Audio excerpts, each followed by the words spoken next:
Hello, ladies and gents, boys and girls, people of all ages, sexualities, and identities, and welcome back to another comic book review.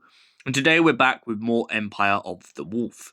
This time we're on Volume 3. After discovering the fact that an army is amassing in the court chambers of a Empress Rose Tyler, the two doctors and a parallel Earth Rose Tyler begin to suspect that there is some sort of foul play at work.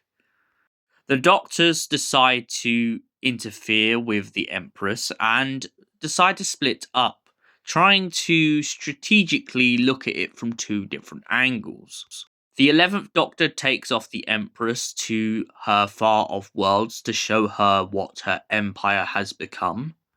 Meanwhile, the 8th Doctor and Rose Tyler begin to interfere in the affairs of the Empress by Rose Tyler impersonating the Empress, who is technically herself, in order to see where the army is going with things.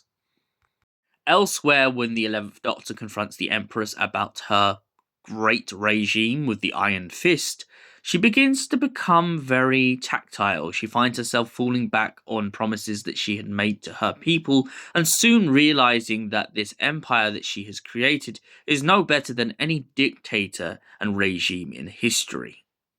She always saw herself as the freedom fighter who rose above the occasions and saved the countless worlds across the galaxy from endless ruin. However, in turn, it turns out that she has become one of those great dictators and finds herself looking down, ye mighty, and she despairs. Meanwhile, back at home, whilst trying to interfere and find out where the army is going with things, Rose Tyler, who is trying to impersonate the Empress along with the 8th Doctor, seems to be finding themselves in a bit of a stickle.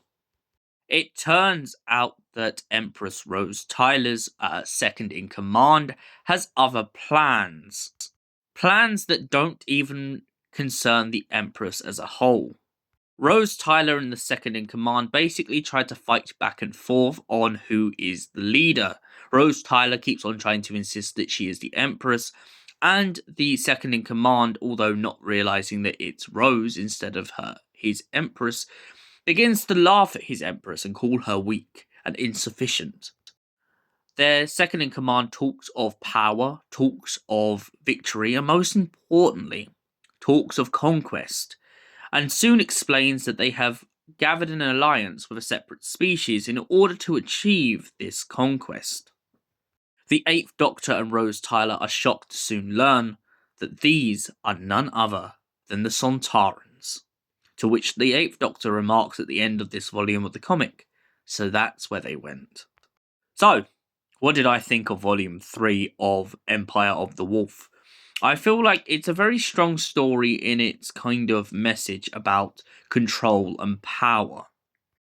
It definitely gets down to the nitty-gritty of how Rose Tyler or anyone out there who could rise above the ranks could soon become to unappreciate their own kingdom. I also like how Rose Tyler is given this kind of inner conflict in whether she's sure to tell the 8th Doctor her full story.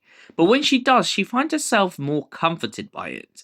So maybe it wasn't a bad idea after all, especially learning that with a paradox such as this, it means that once the timelines go back in sync, neither Doctor will remember the events of today. So she explains herself away that she's the bad wolf, she is Rose Tyler, she is from a parallel world, well, she is trapped in a parallel world, more to say the point. And she is also the mother of a stroppy teenager. What an irony. But overall, I definitely feel like Volume 3 has its strong points, and for that reason, I give it a solid 8 out of 10. Thank you for watching, and we'll see you in the next comic book review. Until then, goodbye, stay beautiful, and have an incredible night.